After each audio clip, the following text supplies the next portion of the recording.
के श्याम की। शाम सवेरे सवेरे शाम सवेरे जपले बंदे एक माला हरि राम की।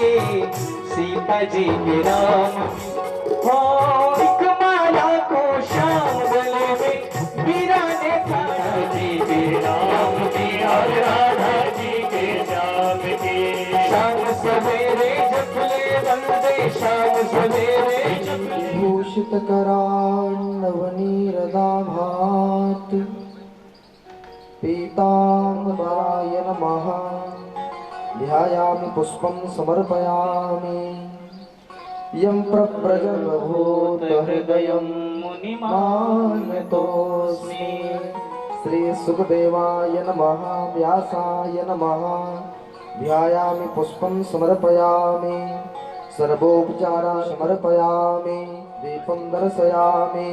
चन्द्रमा मनसो जातचक्षुः सूर्यो अजायत श्रोत्रा श्रीमन्नारायणाय नमः। नैवेद्यान्ते आचमनीयं जलं समर्पयामि। काव्याह्नवीनः पुनातो नारायणं नमस्कृत्य नरं चैव नरोत्तमं देवीं सरस्वतीं व्यासं ततो जयमुदीरये। श्रीसु सभूमिग्नो सर्वतस्प्रतमात्यतिष्ठत्काशाङ्गुलं मा पुरुष एवेदग्नो सर्वं एतावानस्य महिमातो ज्ञायास्य पुरुषः। पादोश्च विश्वभूतानि त्रिपादस्यामृतं दिवि। त्रिपादोर्ध्वोदयपुरुषः पादोश्चेहा भवत्पुनः। ततो विध्वं विक्रामत्साशनानसने अभि। ततो विराड जायत विराजो अधिपुरुषः। सजाः शामानि जजनिरे छन्दाग्नो से जजनिरे। तस्माज्जजुस्तस्मादजायत तस्मादशुभा अजायन्त एके चोभयादतः। गावो हजनिरे तस्माज्जाता अजावयः। अखण्डमण्डलाकारं व्याप्तं येन चराचरं तत्पदं दर्शितं येन तस्मै श्रीगुरवे नमः। श्री सद्गुरुचरणकमलेभ्यो नमः। यत्सत्येन जगत्सत्यं यत्प्रकाशेन विभाति यत् यदानन्देन नन्दन्ते तस्मै श्रीगुरवे नमः। श्री सद्गुरुदेव भगवान की जय।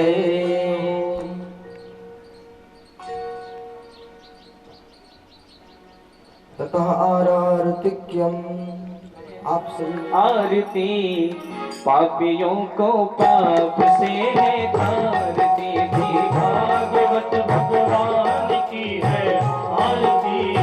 पापियों को पाप से है तारती।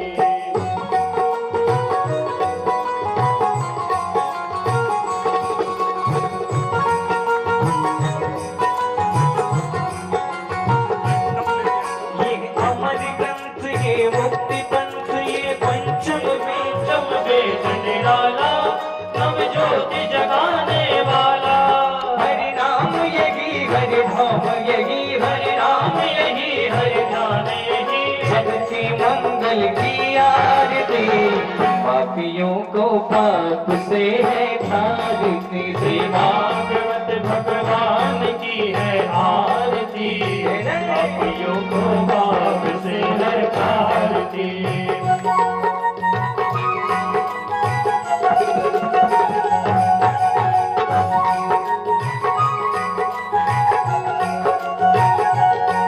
ये शांत गीत पावन पुनीत पावन कराने वाला।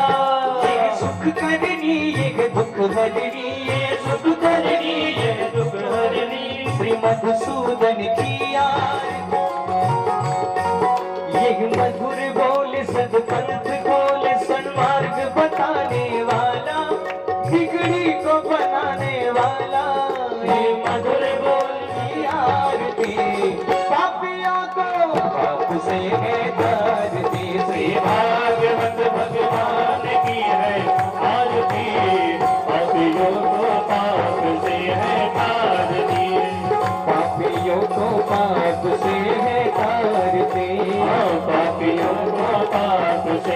तार दी, पापियों को पाप से है तारती। आरार्तिक्यं दर्शयामि पुराण पुरुषोत्तमाय नमः। प्रथमं न्यासन्ना अनाकं महिमानः सचन्त जत्र पूर्वे साध्याः सन्ति। श्री सद्गुरुदेव भगवान की जय। श्री व्यास जी महाराज की जय। नमः पार्वती पतये हर हर महादेव। आप सभी लोग श्री वेद पुरुषाय नमः। श्री स्वामिने परमहंसाय नमः। नमः प्रभु श्री सीता बोल भक्त वत्सल भगवान राम बिहारी लाल की। सद्गुरुदेव भगवान की। श्री काशी विश्वनाथ भगवान की। श्री स्वामी परमहंस जी महाराज की। हनुमान जी महाराज की। कालिकन धाम की महारानी की। नमः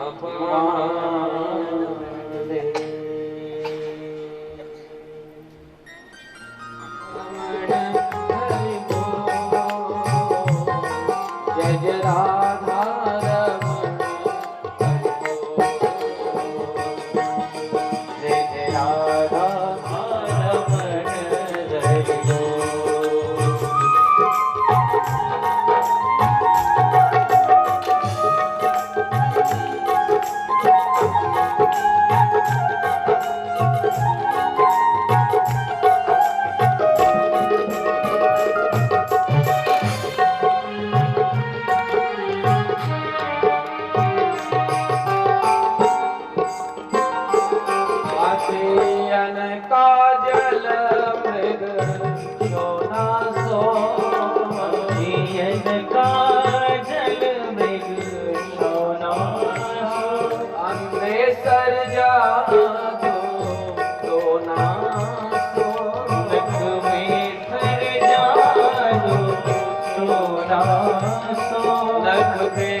रमण जय जय राधा रमण हरि बोल।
भगवान की जय हो। श्री शुक हुआ। कितने लोग तो ऐसे हैं कि व्रत रहते हैं तो बस वही दाल चावल छोड़ करके दिन में कम से कम 5 बार वही फलाहार लेते हैं, आलू चटनी और पूरी साबूदाना और न जाने क्या क्या। देखो व्रत का नियम है, निर्णय सिंधु में ग्रंथकार कहते हैं, निर्णय देते हुए कहते हैं, असकृत जलपानाच सकृत तांबूल चर्वणात् उपवासाः प्रणश्येत दिवा स्वापाच मैथुनात्। असकृत जलपानाच, जिस दिन हम व्रत हैं उस दिन यदि बारंबार हम जल पीते हैं तो बारंबार जल पीने से और सकृत तांबूल चर्वणात्, भूल से एक बार भी पान खा लेने से व्रत तुरंत नष्ट हो जाता है। उपवासः प्रणश्येत। ऐसा नहीं है कि जिस दिन व्रत है उस दिन फलाहार के नाम पर खूब फलाहार ले, दिन भर में 20 बार भोजन ले, वो व्रत वाला ले, बस यही नियम रखे ना। जिस दिन व्रत है उस दिन सात्विक भोजन लेना चाहिए और जितना कम से कम ले सके, जितने में पूरा दिन बीत जाए, दोबारा भोजन लेने की आवश्यकता न पड़े, उतना कम से कम भोजन करना चाहिए। ये नहीं कि 5 बार 6 बार ले लिए।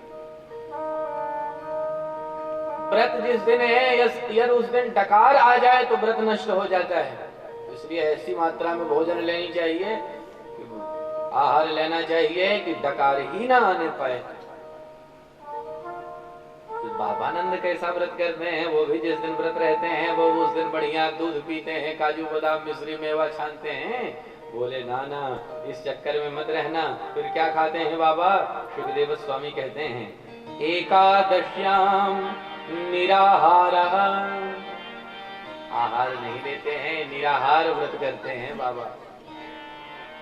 अच्छा काम क्या करते हैं? काम तो ऐसा ही करते होंगे जैसा हम लोग करते हैं। आहार तो हम संभाल भी लेते हैं पर कार्य शैली अपनी व्रत के दिन भी नहीं संभाल पाते। जिस दिन व्रत रहते हैं उस दिन भी और जिस दिन नहीं है उस दिन भी बराबर काम करते हैं। घर का, परिवार का, समाज का सारा कार्य करते हैं। विषयों में चित्त लगाते हैं, टेलीविजन देखते हैं, सास बहू वाला सीरियल देखते हैं। हाँ, जिस दिन व्रत है उस दिन और जिस दिन नहीं है उस दिन भी देखेंगे। ये इतने बजे ये वाला सीरियल आएगा, वो रिश्ता क्या कहलाता है, ये अनुपमा है, ये क्या है, कहाँ का सीरियल। बाबानंद भी टीवी देखते हैं क्या जिस दिन व्रत है? बोले ना टीवी नहीं देखते हैं। फिर क्या करते हैं? बोले एकादश्याम निराहारः समभ्यर्च्य जनार्दनम। वो तो भगवान जनार्दन की, भगवान नारायण की पूजा करते हैं, अर्चा करते हैं, सहस्त्रार्चन करते हैं। भगवान में उस दिन मन विशेष रूप से प्रतिष्ठित करते हैं, परिनिष्ठित करते हैं। एकादशी का व्रत है। बाबानंद आचार्यों के पास गए, दूसरे दिन पारण का मुहूर्त पूछे कि महाराज बताइए पारण का मुहूर्त कितने बजे तक का है? कभी कभी एकादशी का व्रत जिस दिन है उसके दूसरे दिन मुहूर्त पारण का बहुत कम समय तक रहता है।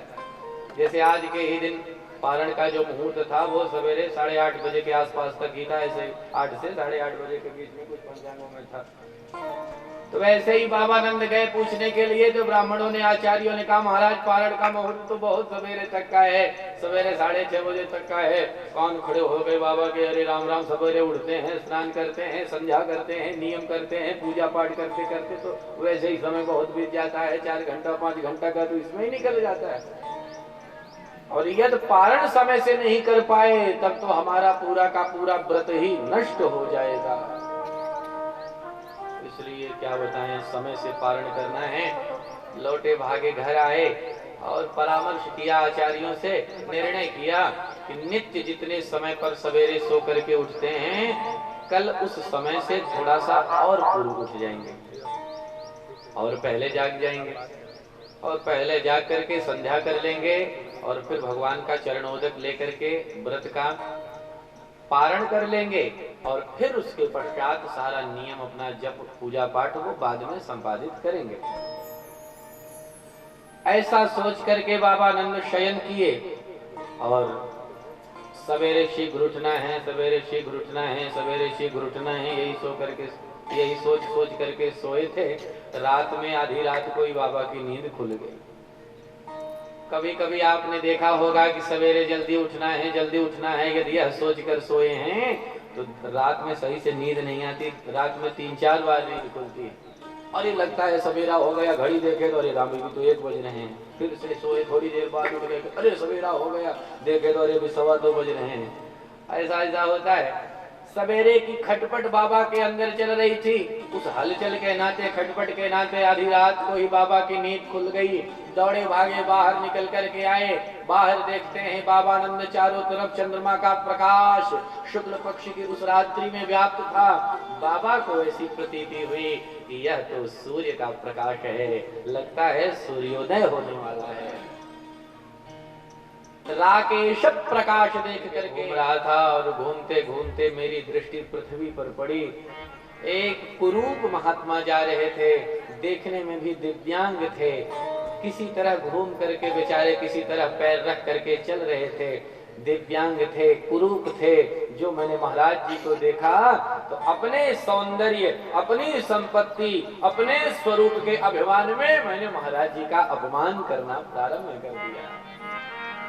अरे वाह भाई, महात्मा जी की चाल देखो क्या सुंदर है, ठुमका मारते हुए जा रहे हैं। ऐसा अपमान किया महाराज जी का। महाराज जी फिर भी कुछ बोले ही नहीं, पर मेरा दुस्साहस बढ़ता गया। मैंने कहा भाई सौंदर्य तो इतना सुंदर है, महाराज जी देखने तो ऐसा लगता है कि कामदेव का सौंदर्य भी महाराज जी के सौंदर्य के सामने फीका पड़ जाए, इतने सुंदर है। जो अपमान किया मैंने महाराज जी का, परिहास किया, हास किया, उपहास किया, महाराज जी को बड़ा दुख हुआ। अंत में उन्होंने शाप दे दिया, हे दुष्ट, मेरी टेढ़ी मेढ़ी चाल देख करके मेरे को उल्टा पुल्टा बोलता है, जा तेरे को शाप देता हूँ, इसी समय तू भी अजगर बन जा और टेढ़ा मेढ़ा होकर के चल। विद्याधर कहता है सुदर्शन महाराज धड़ाम से विमान से छटक करके नीचे गिरा, अजगर बन गया। महाराज जी से निवेदन करने लगा, महाराज मेरे को क्षमा करो, मैं संत का प्रभाव समझ नहीं पाया, मेरे से बड़ा भारी अपराध हुआ, मेरे को क्षमा कर दो महाराज, बारंबार प्रणाम करता हूँ। तो संत हृदय नवनीत समाना, महाराज जी को मेरे ऊपर दया आ गई। तो उन्होंने कहा अच्छा ठीक है, जा बेटा देख, अजगर तो तू बनेगा, तेरे को हमने शाप दे दिया है, परंतु जा तेरे को एक साथ में वरदान भी देता हूँ। द्वापर युग में साक्षात भगवान श्री कृष्ण तेरा स्पर्श करेंगे और जैसे ही भगवान का स्पर्श तुझे प्राप्त होगा, तेरा अजगर देह वहीं पर छूट जाएगा और तू अपने वास्तविक रूप में तुरंत परिणत हो जाएगा। सुदर्शन कहता है महाराज मैंने महात्मा का अपमान किया, मेरा यह दुर्भाग्य था, मैं अजगर बना, और महाराज मेरा सौभाग्य देखो, महाराज जी का मैंने दर्शन किया, महाराज जी से वार्ता की, सत्संग किया, उस सत्संग का सौभाग्य देखो कि साक्षात भगवान का मैंने स्पर्श प्राप्त किया, साक्षात भगवान का मैंने दर्शन प्राप्त किया, यह मेरा सौभाग्य। मुझे तो ऐसा लगता है कि महाराज जी ने वो मेरे को शाप नहीं दिया, फिर शापो में नुग्रहा यैवं, अरे वह महाराज जी का शाप तो मेरे लिए वरदान सिद्ध हो गया। साक्षात भगवान मेरा उद्धार करने के लिए मेरा स्पर्श किए अपने पैरों से, यह मेरा भाग्य नहीं तो और क्या है महाराज। जाता हूँ सरकार, भगवान को प्रणाम करके सुदर्शन अपने लोक को प्रस्थान किया। एक शंखचूड नाम का राक्षस था जिसने गोपियों का ही हरण कर लिया। भगवान को जो पता चली बात, भगवान आए, उस शंखचूड का वध किए और वध करके उस शंखचूड के मस्तक को फोड़ करके उसके मस्तक में एक मणि थी, भगवान वह मणि प्राप्त किए और वह मणि दाऊ भैया को ले जाकर के भगवान निवेदित किए। दाऊ भैया बड़े प्रसन्न हुए अपने छोटे भैया कृष्ण कन्हैया के हाथ से जो उपहार आज पहली बार प्राप्त हुआ वो परस्पर गोपियां भगवान के विषय में वार्तालाप करती हैं, चर्चा करती हैं। युगल रूप में गोपियां एक दूसरी गोपी से संवाद करती हैं। युगल गीत का बड़ा सुंदर प्रसंग श्रीमद् भागवत महापुराण में सुखदेव महाप्रभु ने बताया। परीक्षित बोले देखो ये तो अभी वृंदावन में भगवान की बढ़िया बढ़िया लीलाएं चल रही हैं। अब वृंदावन की लीला यहीं पर चलने दो परीक्षित, अब चलो तुम्हें लेकर के चलते हैं मथुरा। मथुरा की क्या दशा है महाराज? सुखदेव स्वामी कहते हैं परीक्षित, मथुरा का राजा कंस बेचारा बड़ा चिंतित है कि क्या करूं, क्योंकि जिसे भी भेजता है वो सब के सब बेचारे मारे जाते हैं। कोई आकर के कंस को बताता भी नहीं कि वहां वृंदावन में हो क्या रहा है। कंस बड़ा चिंतित था कि क्या बताऊं, वो नंद के लाला नंद के छोरा वो दोनों हैं कौन, समझ ही नहीं पा रहा था। उसी समय एक केशी नाम का राक्षस आया, दैत्य आया। केशी ने कहा कंस से, महाराज हमें मौका मिलना चाहिए, हम जा रहे हैं, हम मार के आएंगे। केशी घोड़ा बन करके आया भगवान से युद्ध करने के लिए। भगवान उसे पहचान लिए और उठा करके केशी को पटक दिए। सो केशी का भी अंत हुआ।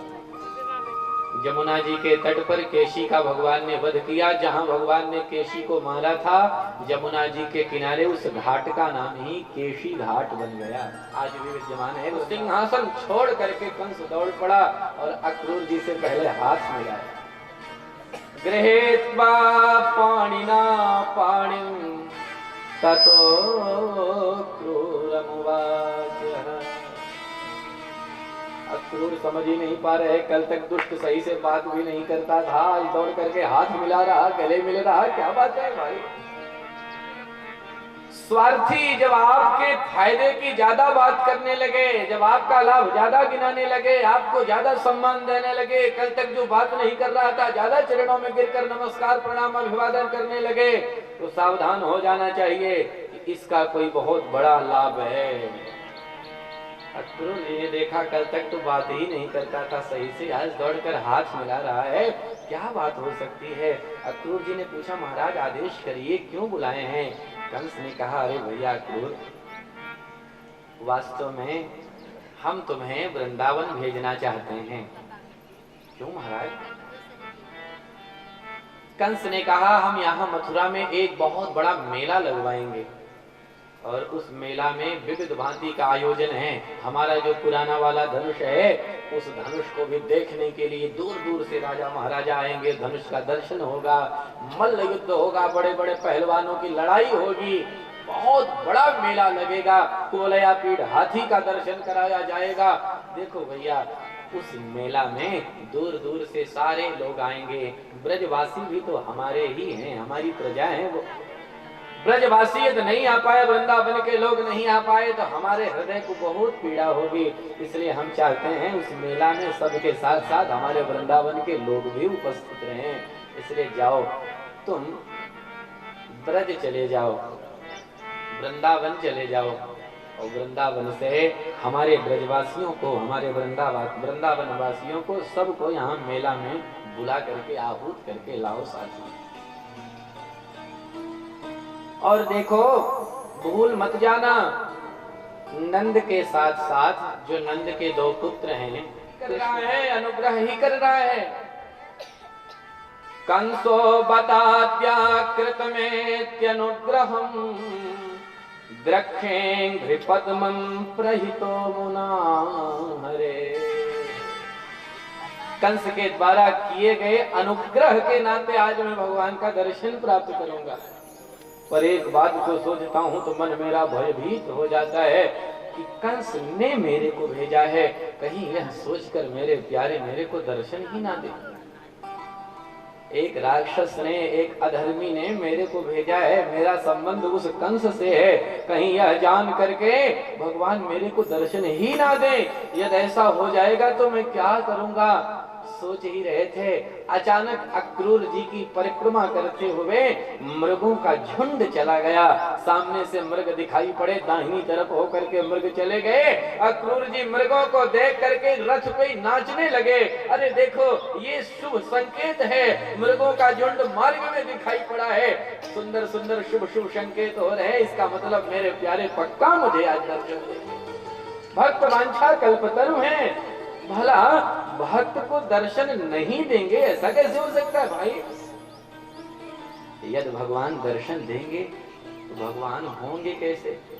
आज तक मैंने कभी देखा नहीं है। कृष्ण होंगे, सुंदर कपोल होंगे, मरकत मणि की तरह प्रकाशित भगवान का दिव्य ललाट होगा, पुष्प धन्मा कामदेव के धनुष की तरह भगवान की भौहें होंगी, मछली की तरह भगवान के विशाल नेत्र होंगे। द्रक्ष्यामि नूनं सुकपोलनासिकं स्मितावलोकारुणकञ्जलोचनम् मुखं मुकुन्दस्य गुडालकावृतं प्रदक्षिणं मे प्रचरन्ति वै मृगा। ये मृग मेरी प्रदक्षिणा करते हुए जा रहे हैं, मृगों का झुंड मेरी दाहिनी तरफ से गया है, ये तो शुभ संकेत है, पक्का मेरे प्यारे मेरे को दर्शन देंगे। रास्ते भर श्री अक्रूर जी महाराज भगवान के विविध गुण गणों का संकीर्तन करते हुए, स्मरण करते हुए, भगवान के बारे में सोचते हुए प्रस्थान कर रहे हैं। देखे हाँ ऊंचाई चरण जल जाता, देखे हाँ ऊंचाई चरण जल जाता, देखे हाँ जा सुख दाता, अरुण मृदुल से मग सुख दाता, परज गणेश नारी गंडक धाम पावन का गंडक पावन कारे, ये पाद परसे तरे ऋषिनारे, ये पाद परसे तरे ऋषिनारे, गंडक पावन कारे, गंडक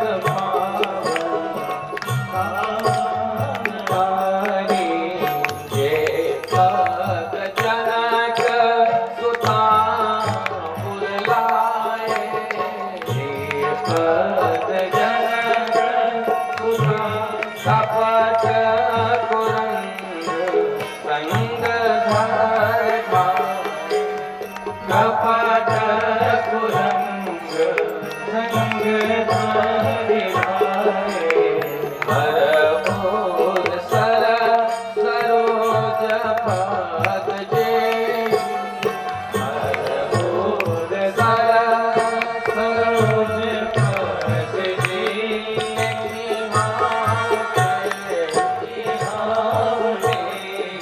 ओ अहो भाग्य देख। आज निश्चित मेरा अहोभाग्य है जो मैं भगवान को छोड़ के जा रहे हैं। आपका यह जो सुंदर स्वरूप है, यह सरकार हम भूल नहीं पाएंगे। तेरी अखियां हैं जादू भरी,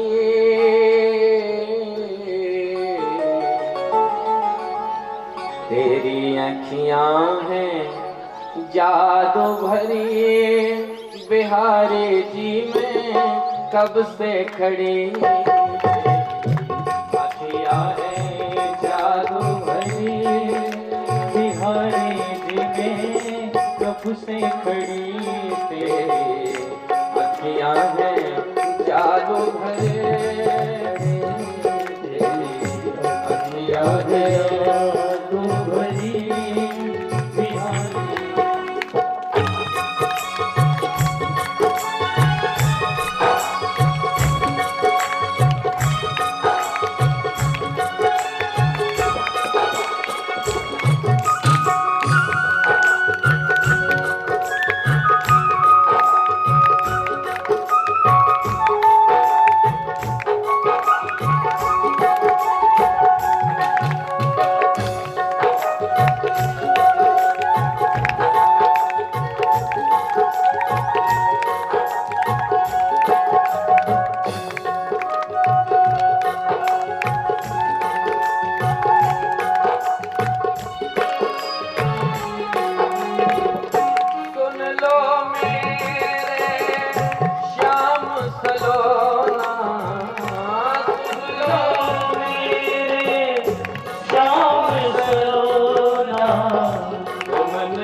टोना। मैं तो तेरे ही, मैं तो तेरे ही, मैं तो तेरे ही द्वारे पड़ी बिहारी जी कब से खड़ी। मैं तो तेरे द्वारे खड़ी बिहारी जी मैं कब से खड़ी। जादू भरी बिहारी जी मैं कब से खड़ी। तेरी अखियाँ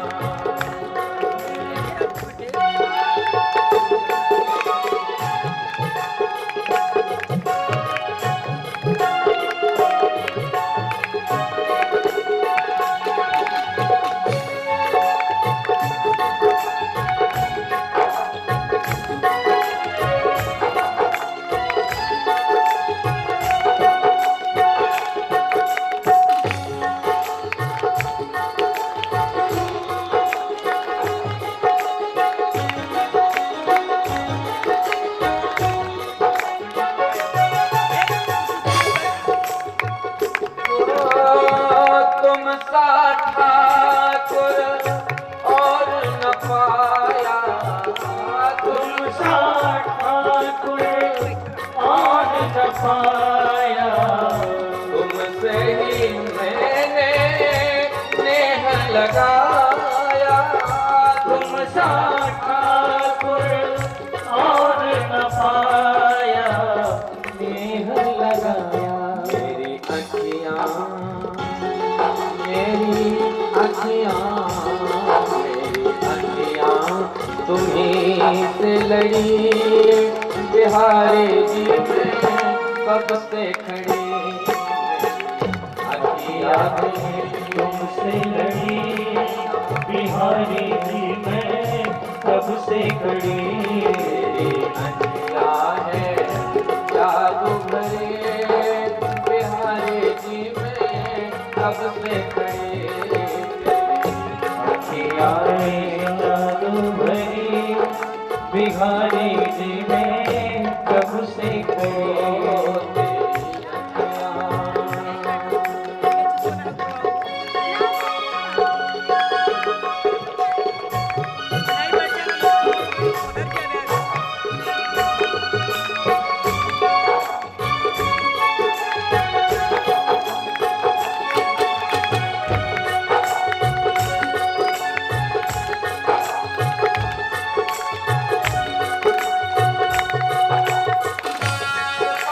करो हरिदास के स्वामी, कृपा करो हरिदास करिया मेरी झूठे नाम मेरी वीणा प्रेम लड़ी बिहारी जी में कब से खड़ी। तेरा प्रेम लड़ी यादों भरे बिहारी जी में, बिहारी जी में कब से खड़ी। बिहारी जी में कब से खड़ी। सब त्यागे आए धाम काम सब त्यागे। मनहु रंग निधि लोटन लागे। मनहु रंग निधि लूटन लागे। मनहु रंग निधि लोटन लागे। मनहु रंग निधि लूटन सब त्यागे। सब बड़े आनंदित हैं। भगवान का भव्य स्वागत सत्कार मथुरा में होने लगा। बड़ी बड़ी मथुरा की अट्टारियों से ऊपर छत पर चढ़ करके मथुरा की जो मथुरानियां हैं स्त्रियां वो भगवान को सुंदर सुंदर सुमन भगवान के चरणों में गिरा रही हैं। ऊपर से पुष्प वर्षा कर रही हैं। भगवान के साथ जो भगवान के मित्र थे भगवान के मित्रों ने कहा बारे भैया का नहीं बड़ा स्वागत हो रहा, बड़ा सत्कार तेरा हो रहा, कोई रिश्तेदारी है क्या इस मथुरा में तुम्हारी। तो भगवान को पुराना रहस्य बता दिए। हाँ, हमारी रिश्तेदारी है। यहाँ के जो महाराज हैं वो हमारे सगे मामा हैं। क्या कहा महाराज कल तुम्हारे मामा? बोले हाँ। ब्रजवासियों ने कहा विराज की बात मत करना हमसे। भगवान ने कहा क्या हुआ? ब्रजवासियों ने कहा भैया तुम तो चाहे बढ़िया कपड़ा पहनो या ना पहनो, माला पहनो या ना पहनो, श्रृंगार करो या ना करो, सुंदर लगते ही हो। पर हमें देखो, हम कहाँ से सुंदर कपड़ा ना पहने तो सुंदर ही ना लगे, श्रृंगार ना करे तो सुंदर ही ना लगे। ये तो पहले बताते कि मामा के घर चलना है, तो हम जान करके मामा के घर आते हैं तो खूब बढ़िया सज धज करके, समर करके, श्रृंगार करके आते। ये कपड़ा पहन के भिखमंगों की तरह बताओ मामा के घर चले आए, ऐसे मामा के यहाँ जाया जाता है क्या? रोहत नहीं। भगवान ने कहा सब लड़कियों अंदर में बैठा। हमारे मामा के यहाँ किसी चीज की कमी नहीं है, क्या चाहिए बताओ? और सबसे पहले तो हमारे लिए सुंदर वस्त्र। पास भगवान सारे अपने मित्रों को लेकर के गए, कल आप भी हमारे मामा ही हो। धोबी ने कहा ओहो मैं जान गया तुम कृष्ण और बलराम हो। मुझे भली भांति पता है कि हमारे महाराज ने तुम दोनों भाइयों को क्यों बुलाया है, और मुंह उठाए चले आए। राजा महाराजाओं का वस्त्र मांगते हुए तुम्हें लज्जा नहीं आई? ईदृशानेव वासांसि नित्यम गिरि बने चराह। वन में घूमने वाले बनगोचर कहीं के, पहाड़ों में रहने वाले, वृक्षों के नीचे सोने वाले महाराज का वस्त्र मांगते हो, राजा महाराजाओं का वस्त्र पहनोगे? भगो यहाँ से। जो उल्टा पुल्टा बोला तब तो भगवान को क्रोध आ गया। हे दुष्ट, मेरे को बनगोचर कहता है? दौड़ करके खींच कर एक थप्पड़ जड़ दिया तो धड़ वहीं का वहीं रह गया और सिर दूर जाकर के लुढ़क गया। धोबी की मृत्यु हो गई। करेड़ कर चूले हन, खींच करके एक थप्पड़ भगवान ने उसको दिया और उसकी मृत्यु हो गई। रजका तू कराग्रेण शिरः कायाद पातयत्। भगवान ने अपने मित्रों से कहा भैया आप जिसको जो जो वस्त्र बढ़िया लगे सब अपने अपने मन का सुंदर सुंदर वस्त्र, अपने अपने साइज का, अपने अपने नाप का बढ़िया बढ़िया कपड़ा ढूंढ ढूंढ के सब पहन ले। सारे भगवान के मित्र जितने थे वो सब उस धोबी की पोटली खोल खोल करके राजा महाराजाओं का राजसी वस्त्र निकाल निकाल करके सब पहन लिए।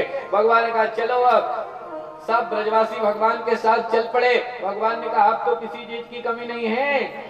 ब्रजवासियों ने कहा अभी भी कमी है। अभी क्या कमी है? बोले भैया कपड़े ये देखने में तो बहुत सुंदर हैं और इतने बड़े हैं कि हम इनको पहन के चल रहे तो हमारे साथ पूरी सड़क साफ होती चल रही है। तो भगवान ने कहा कि थोड़ा उठा लो, अब जब तक व्यवस्था न बन जाए थोड़ा उठा करके चलो। बोले अरे भैया उठाने पर तो पूछो मत, वो भी करके देख लिया। उठा लेते हैं तो हम इतने दुबले पतले हैं कि ऐसा लगता है किसी ने वस्त्रों को खूंटी में टांग दिया है। इसलिए भैया पहले कपड़े ये वस्त्रों को हमारे हिसाब से हमारे अनुसार भैया व्यवस्थित करवाओ। भगवान तनिक आगे बढ़े, एक दर्जी दिखाई पड़ा। भगवान उस दर्जी के पास सारे अपने मित्रों को लेकर के गए। भगवान ने दर्जी से कहा भैया ये हमारे मित्रों के वस्त्र हैं, आप इन सबको इनके अनुसार बना दें। दर्जी ने कहा जो आज्ञा सरकार। सारे कपड़ों को, सारे वस्त्रों को दर्जी उनके अनुसार बना दिया। नाप का जैसा जिसके नाप का वस्त्र था तद अनुसार सिल करके सबको पहना दिया। भगवान ने कहा वाह भैया हम तुम्हारे ऊपर प्रसन्न हैं, मांगो क्या चाहते हो। दर्जी ने हाथ जोड़ करके कहा महाराज क्षमा करना, धोबी को जो आपने दिया सो हमने देख ही लिया, इसलिए बस आपकी कृपा बनी रहे, इसके अतिरिक्त और हमको कुछ नहीं चाहिए। भगवान ने कहा ठीक है जाओ, तुम्हें हम आशीर्वाद देते हैं, सदैव हमारी कृपा तुम पर बनी रहेगी। तो आपने देखा ही होगा कि दर्जी पर भगवान की कितनी कृपा रहती है। और दुकानदारों को खाली बैठे देखोगे पर दर्जी को कभी खाली बैठे देख ही नहीं सकते, क्योंकि भगवान का आशीर्वाद है उस दर्जी पर। कुछ ना कुछ वो कतरन शुरू ही किए रहता है। भगवान ने कहा भैया आप किसी चीज की कमी तो नहीं? बोले अब भी कमी है। अब क्या कमी है? जब तक हम ब्रजवासियों के गर्दन में मोटी सी माला नहीं पड़ती तब तक हम पक्के ब्रजवासी नहीं मालूम पड़ते, इसलिए हमारे लिए माला का प्रबंधन करो। भगवान आगे बढ़े। मथुरा में एक सुदामा नाम का माली रहता था। भगवान उस माली के पास सारे ब्रजवासियों को लेकर के पहुंचे। ततः सुदाम्नो भवनम मालाकारस्य जगमतुः। उसके द्वारा भगवान ने सारे ब्रजवासियों को सुंदर माला पहनवाई। तनिक और आगे बढ़े। भगवान ने पूछा अब तो किसी चीज की कमी नहीं? ब्रजवासियों ने कहा अब भी कमी है। अब क्या कमी है भैया? बोले जब तक ललाट पर मोटा सा तिलक न लगे तब तक कहाँ के ब्रजवासी कैसे आपके भक्त आपके मित्र, इसलिए पहले तिलक लगवाओ। तनिक आगे बढ़े भगवान, एक 3 जगह से टेढ़ी मेढ़ी कुरूपा त्रिवक्रा जा रही थी, हाथ में चंदन बना करके एक कटोरी में लेकर के जा रही थी। इतना सुंदर उसका वह चंदन था, महक रहा था। भगवान उस त्रिवक्रा को देखे तो भगवान देख करके उसे आवाज लगाए, अरे सुंदरी कहाँ जा रही है। और एक बार तो क्रोध में लाल हो गई कि मेरा उपहास कौन कर रहा, मैं सुंदर नहीं हूँ इसीलिए कोई सुंदरी बोल रहा मेरे को। पलट करके जब भगवान को क्रोध में देखती है तो देख कर भगवान को देखती ही रह जाती है। अरे राम राम, ये तो बड़े सुंदर हैं। क्रोध था और भगवान को देखी तो क्रोध सारा का सारा धरा का धरा रह गया। पास आकर के भगवान से कहती है, नाथ आदेश करो, क्या बात है। भगवान ने कहा, देवी अपना परिचय दो, तुम कौन हो। उस त्रिवक्रा ने अपना परिचय दिया।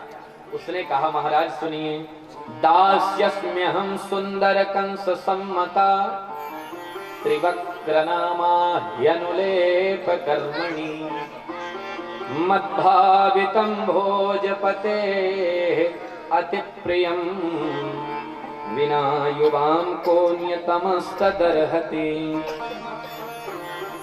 महाराज मेरा नाम त्रिवक्रा है, मैं शैलेंद्री हूँ, मैं दासी हूँ कंस की। क्या दासता करती हो, क्या कंस की सेवा करती हो। त्रिवक्रा ने शैलेंद्री ने कहा, महाराज मद्भावितम भोजपते अति प्रियम, मेरा बनाया हुआ यह चंदन भोजराज कंस को बड़ा प्रिय है, इसलिए मैं सभा में दरबार में सारे सभासदों को दरबारियों को तिलक लगाने का काम करती हूँ। महाराज भगवान ने शैलेंद्री से कहा, त्रिवक्रा से कहा, देवी क्या आज यह अपना तिलक हमें नहीं लगाओगी। त्रिवक्रा ने कहा, सरकार इस तिलक की सार्थकता तभी है जो आपके ललाट में यह लगे। आज तक कंस को लगाती हूँ नाथ, पर कभी यह नहीं मुझे प्रतीति हुई कि यह तिलक कंस के लिए है, और आज आपको देख करके मेरा मन कहता है कि तिलक तो सार्थक तभी है जब आपके ललाट में रहेगा।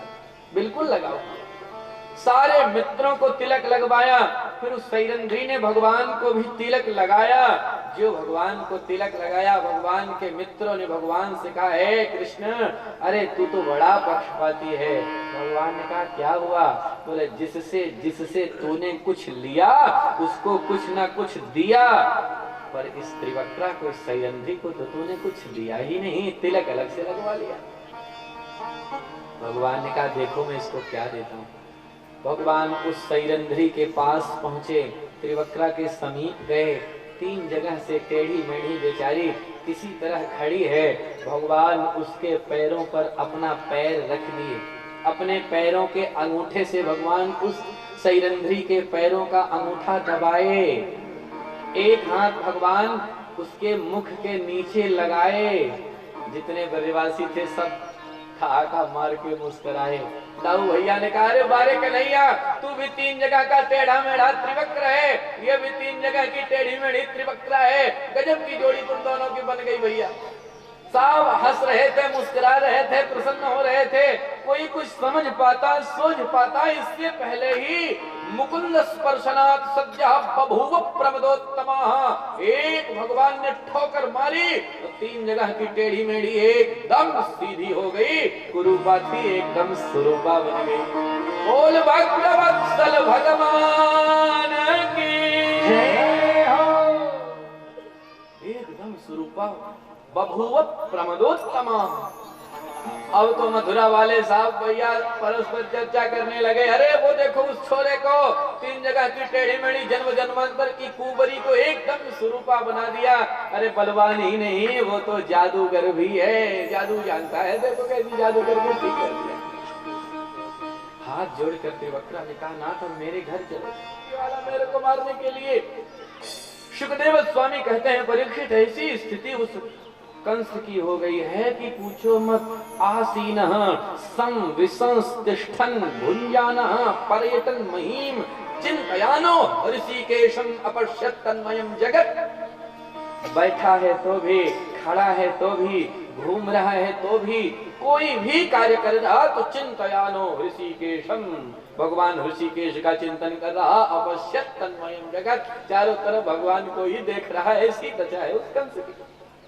बेचारा किसी तरह भोजन करके चारपाई पर सोने के लिए जैसे ही गया, आंख बंद की, अब तो जैसे ही नींद आई सो नींद में सपना देखता है।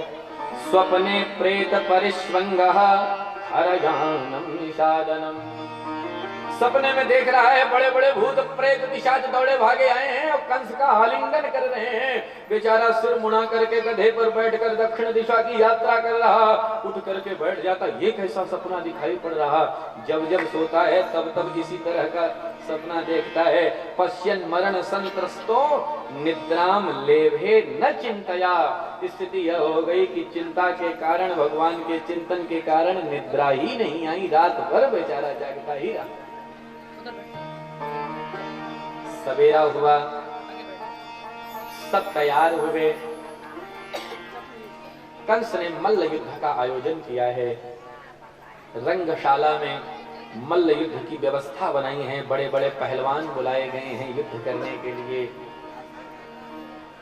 उस सभा में, कंस की सभा में बड़े बड़े पहलवान, बड़े बड़े वीर बैठे हैं, योद्धा बैठे हैं। कुछ ऋषि महात्मा भी आए हैं। उनको पता है कि आज भगवान इस सभा में आने वाले हैं, तो यह जान करके भगवान का दर्शन करने के लिए कुछ ऋषि महात्मा भी कंस की सभा में विद्यमान है।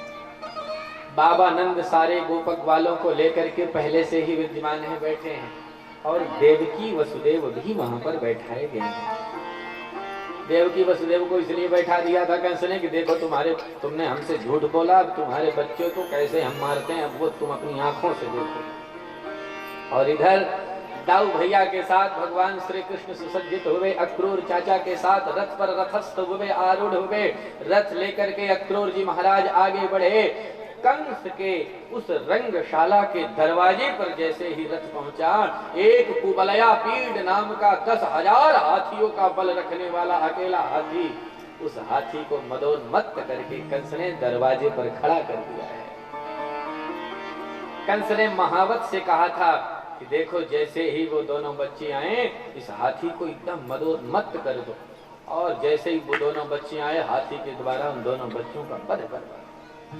हाथी कोई साधारण हाथी नहीं है, 10,000 हाथियों का बल है इस हाथी में। जरासंध का यह हाथी था। गर्ग संहिता में वर्णन आता है यह हाथी जरासंध का था। और जरासंध की 2 कन्याएं थी, अस्ति और प्राप्ति। जरासंध ने निर्णय लिया कि जो हमारी कन्याओं, जो इस हाथी को युद्ध में परास्त करेगा, हम उसी के साथ हमारी कन्या का विवाह करेंगे। बड़े बड़े राजा महाराजा आए पर हाथी साहब को समाप्त कर दिया।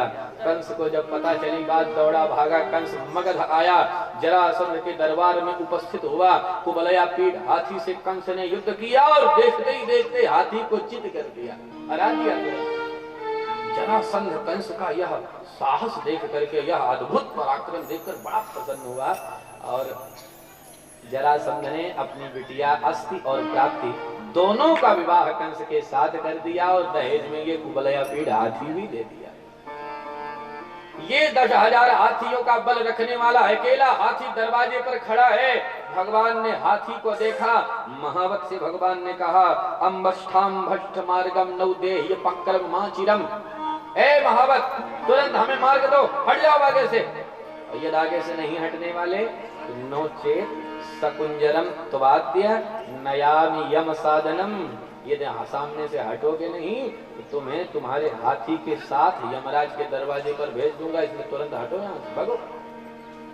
पर महावत माना नहीं। भगवान को मारने के लिए हाथी को उकसाया। हाथी दौड़ा भगवान को मारने के लिए, रथ से भगवान कूद पड़े। हाथी कुछ करता इससे पहले दौड़कर भगवान हाथी की सूंड पकड़ लिए। सूंड पकड़ करके जो घुमाना प्रारंभ किया, ऊपर महावत बैठा बेचारा संभाल रहा पर संभल नहीं पा रहा। अंत में उठा करके भगवान ने उस हाथी को धड़ाम से नीचे पटक दिया। हाथी की भी हत्या हुई, हाथी भी मारा गया और महावत भी समाप्त हुआ। हाथी दांत उखाड़ लिया भगवान ने। एक हाथी दांत भगवान श्री कृष्ण ने अपने कंधे पर लिया, दूसरा हाथी दांत दाऊ भैया ने अपने कंधे पर लिया। दोनों भैया रंगशाला में हाथी दांत लेकर के प्रवेश करते हैं।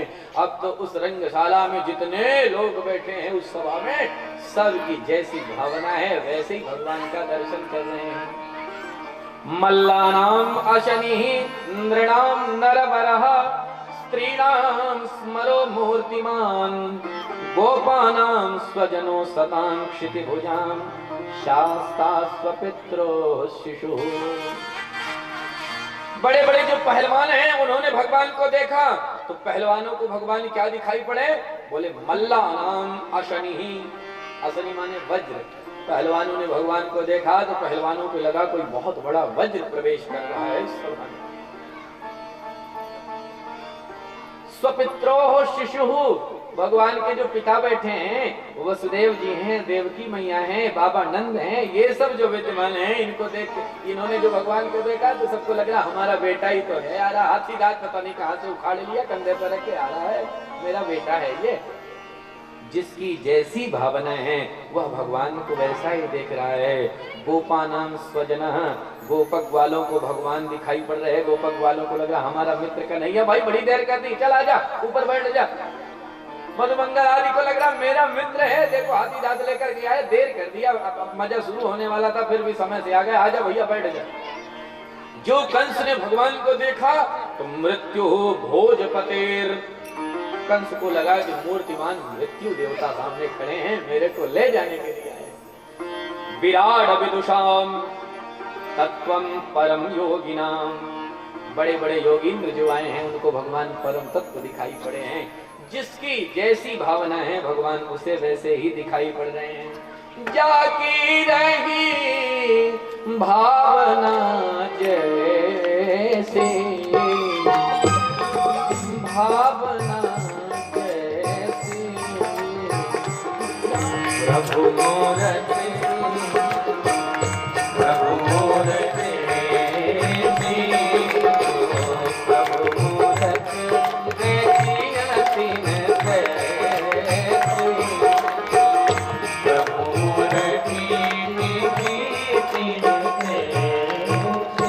जिसकी जैसी भावना है ऐसे ही भगवान का दर्शन कर रहे हैं। एक चाणूर नाम का पहलवान था, कंस ने उसे इशारा किया, अब क्या देख रहे हो, जाओ मारो बच्चों को। दौड़ पड़ा चाणूर, आकर के भगवान श्री कृष्ण से कहता है, हे नंद सुनो, हे राम, हे नंद के छोरा कृष्ण, हे बलराम, हे नंद सुनो, हे राम, अवंतो वीरतम नतो, तुम दोनों की बहुत महिमा सुनी है, बड़ी बड़ी वीरता की कथाएं तुम दोनों भाइयों की हमने सुनी है। ऐसा करो, चलो हमारे साथ है कृष्ण, तुम हमारे साथ युद्ध करो। बलेन सह मुष्टिकः, बलराम के साथ, तुम्हारे बड़े भाई के साथ वो मुष्टिकासुर है, वो युद्ध करेगा। चाणूर की भी हिम्मत नहीं बढ़ रही कि अकेला कह दे जाओ दोनों भाइयों मेरे से युद्ध करो। क्यों? सारी बात जानता है कि न जाने कितने आए कितने चले गए, वो तो नहीं अकेले हम ललकार दे दोनों भाई अवंतिकापुरी चले गए। वहां पर भगवान ने अल्प काल में ही सारी विद्या प्राप्त कर ली। गुरु माता को भगवान श्री कृष्ण ने गुरु दक्षिणा भी प्रदान करी। एक दिन भगवान श्री कृष्ण मथुरा में बैठे थे, भगवान रुदन कर रहे थे, रो रहे थे।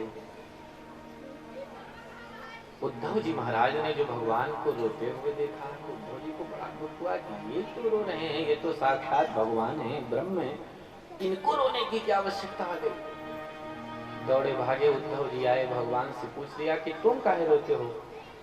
भगवान ने कहा, अरे उद्धव तुम्हें नहीं पता है, मैं भले ही भगवान हूँ, मैं भले ही ब्रह्म हूँ, पर ब्रजवासी मेरे से इतना प्रेम करते हैं, इतना स्नेह करते हैं कि उन ब्रजवासियों को मैं भूल नहीं पा रहा हूँ। देखो उद्धव, ब्रजवासियों को परसों आने का वचन देकर के मैं आया हूँ, परसों कह करके आया हूँ, वर्षों बीत गए पर अभी लौट करके गया नहीं हूँ। जब ब्रजवासियों के प्रेम का स्मरण होता है उद्धव, तो क्या बताऊं, आंखों को रोक नहीं पाता, आंखों से अश्रुधाराएं बहने लगती हैं। देखो भैया, इसका एकमात्र उपाय है क्या? भगवान कहते हैं उद्धव तुम चले जाओ वृंदावन, यदि हमारे प्रेमी हमारा स्मरण नहीं करेंगे तो हमें भी हमारे प्रेमी जनों का स्मरण नहीं होगा। जाओ वृंदावन चले जाओ, जा करके हमारे प्रेमियों को, गोपांगनाओं को, मैया यशोदा को, बाबा नंद को, मधुमंगल को, श्री दामा को, श्री राधिका जी को सबको उपदेश दो, सबको समझाओ, दिव्य ज्ञान अपना बताओ कि ज्ञान क्या है। यदि वो संभल जाएंगे, समझ जाएंगे, वो प्रेम भूल जाएंगे, मेरा स्मरण करना छोड़ देंगे तो मुझे भी उनका स्मरण नहीं होगा। मैं भी प्रेम से मथुरा में रहूंगा, पर जब तक वो मेरा स्मरण करेंगे उद्धव, तब तक मैं प्रसन्न चित्त होकर मथुरा में रह नहीं सकता। इसलिए हे उद्धव, गच्छोद्धवा ब्रजम सौम्य पित्रोर्नो प्रीतिमावह गोपीनां मदवियोगाधिं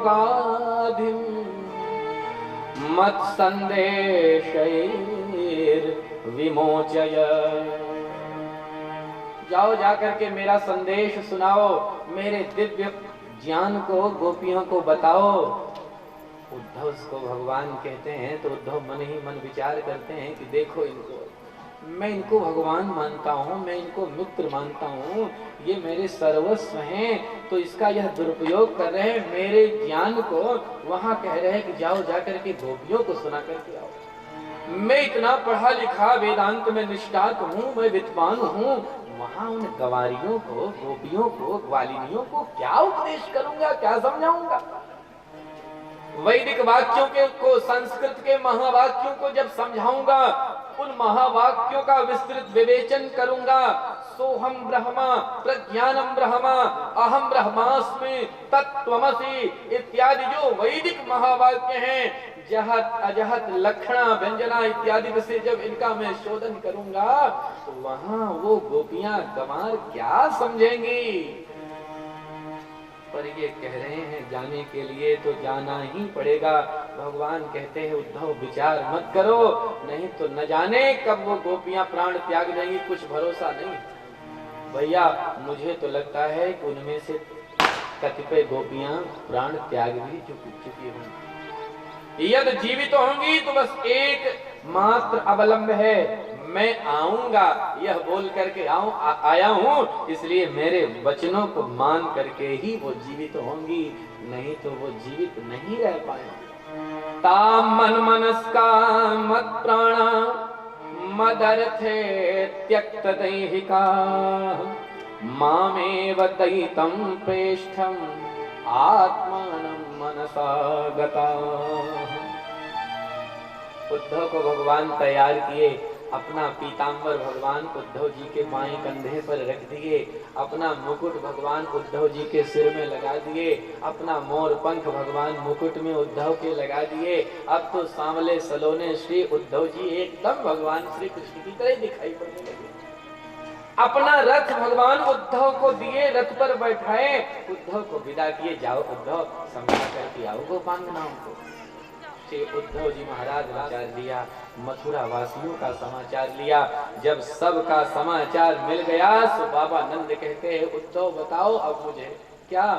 बोले अपस्मरति नः कृष्णो मातरम सुहृदः सखी। हे उद्धव, कभी मेरे कृष्ण को मेरा स्मरण होता है? अरे मेरा छोड़ो, यशोदा जी का ध्यान आता है उससे, माता पिता का स्मरण तो होता ही होगा।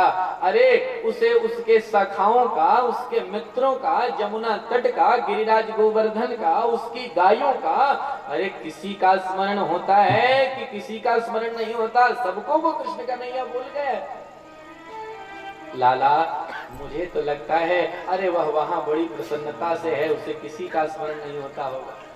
उसे यहाँ की तरह वहां गाय थोड़ी चराने जाना है, वहां तो राजा महाराजाओं जैसा उसका ठाट है और प्रसन्न होकर के प्रेम से राजा महाराजाओं की तरह गद्दी पर विराजमान है, बैठा है। उद्धव कभी कभी तो मैं उसे डांट भी देता था।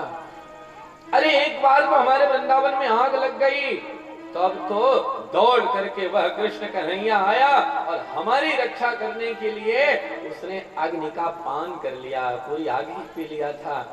उद्धव दावाग्नि से तो उसने मेरी रक्षा कर ली, हमारी रक्षा कर ली, ब्रजवासियों की ब्रजमंडल की सुरक्षा कर ली, पर अपने विरह रूपी अग्नि में जला रहा है। क्या विरहाग्नि से बचाने के लिए अब वो दोबारा यहाँ पर नहीं आएगा? ऐसा कह ही रहे थे बाबा नंद कि कहते कहते गला रुध गया, आंखों में आंसू भर आए और एकदम बाबा नंद शांत हो गए। अच्युत कंठो भवत्तूष्णीं प्रेम प्रसर विह्वलः। यशोदा जी तो दूर बैठी हैं, बस रो रही हैं, कुछ बोल ही नहीं पा रही, नेत्रों से जलधारा गिर रही है सामने। उद्धव यह दृश्य देखते हैं, बाबा नंद को क्या कहूँ, यशोदा को क्या कहूँ, अपना ज्ञान कहाँ से प्रारंभ करूं? अरे सारे शास्त्र कहते हैं, वेद कहते हैं, उपनिषद कहते हैं, भगवान में मन लगाओ। इनका तो पहले से ही मन लगा है। यदि मैं यह कह दूं कि भगवान को भूल जाओ, अपने कृष्ण कन्हैया का स्मरण न करो, तो यह तो अत्याचार होगा, अधर्म होगा। इसलिए मैं क्या कहूं, कहां से उपदेश प्रारंभ करूं?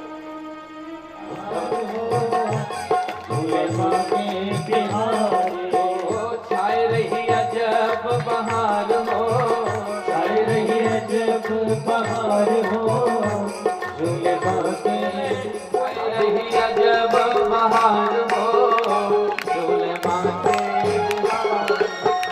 रही अजब बहार हो, झूले बाके बिहार में। सोने को है सुघर ही डोला, सोने को है सुघर ही डोला, सोने को है सुघर ही डोला,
सरकार की, कुंज बिहारी लाल की, श्री राधा रमण सरकार की। करने में कोई बुराई तो नहीं कर दिया जाए क्या?